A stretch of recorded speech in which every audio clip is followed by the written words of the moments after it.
देवभूमि उत्तराखंड से आप सभी को नमस्ते और राम राम। केदारनाथ जर्नी का मेरा दूसरा भाग है। ये पहला भाग मैंने बना चुकी हूँ, अपलोड कर चुकी हूँ, उसे नहीं देखा। इस भाग में आप ऋषिकेश से सोनप्रयाग का देखोगे वीडियो। ऋषिकेश से निकल गए हम, सुबह 6 बज गई है और यहाँ का जो टिकट था वो लिया है 500 रुपया पर कैंडिडेट है।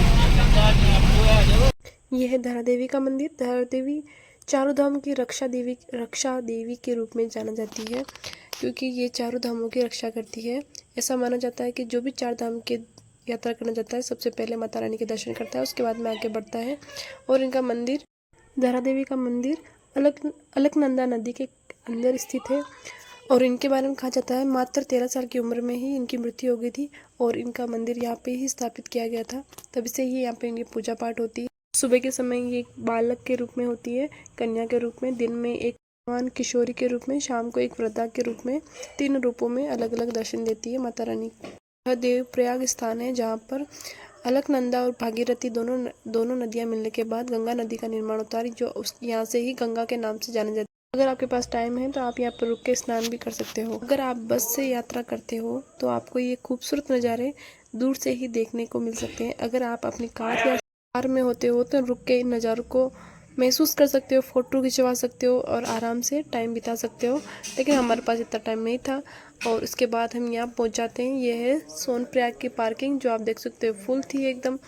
और आगे यहाँ से बढ़ते हुए आप सोनप्रयाग में भी रूम ले सकते हो। सोनप्रयाग में और सीतापुर आपको सीतापुर के बस स्टैंड पे ही उतारेगी। वहाँ से आपको 1 किलोमीटर चल के सोनप्रयाग पहुँचना होता है। सोनप्रयाग से आप अगर जाना चाहते हो, चढ़ाई उसी टाइम स्टार्ट करना चाहते हो तो 5 किलोमीटर के दायरे में गौरीकुंड तक आपको गौरीकुंड तक पहुंचना है और वहाँ तक आपको टैक्सी मिल जाएगी।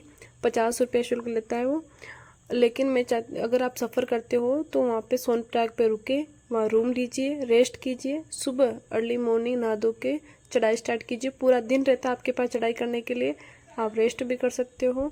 और दिन में अगर चढ़ाई स्टार्ट करते हो तो पूरा दिन रहता है। उससे आप अगर रुकना चाहते हो, चढ़ाई में टाइम ज़्यादा लग गया तो थोड़ा रुक कर रेस्ट करके आगे बढ़ सकते हो। लेकिन रात के समय में ऐसा नहीं है, हम कहीं पे भी रुक नहीं सकते हैं।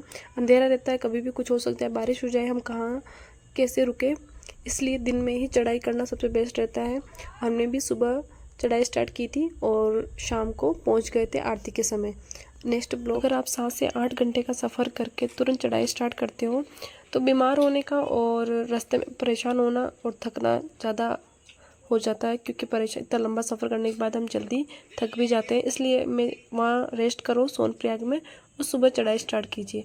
और ये फ़ोटो हमने आते समय की, जब सफ़र कर रहे थे, बस से थे हम तो बस में फ़ोटो खींचे थे। वो फ़ोटो है सारी हमारे इस यात्रा की। और इससे अगला जो ब्लॉग होगा उसमें हम चढ़ाई का सारा ब्लॉग डालेंगे। चढ़ाई में आपको क्या क्या सामान लेना चाहिए, क्या चीज़ें आपको ज़रूरी साथ में ले जाना, उस चीज़ों के बारे में बताऊंगी। और किस समय स्टार्ट करना चाहिए, मैंने कब किस समय स्टार्ट की थी उसके बारे में बताऊंगी। थैंक यू, धन्यवाद।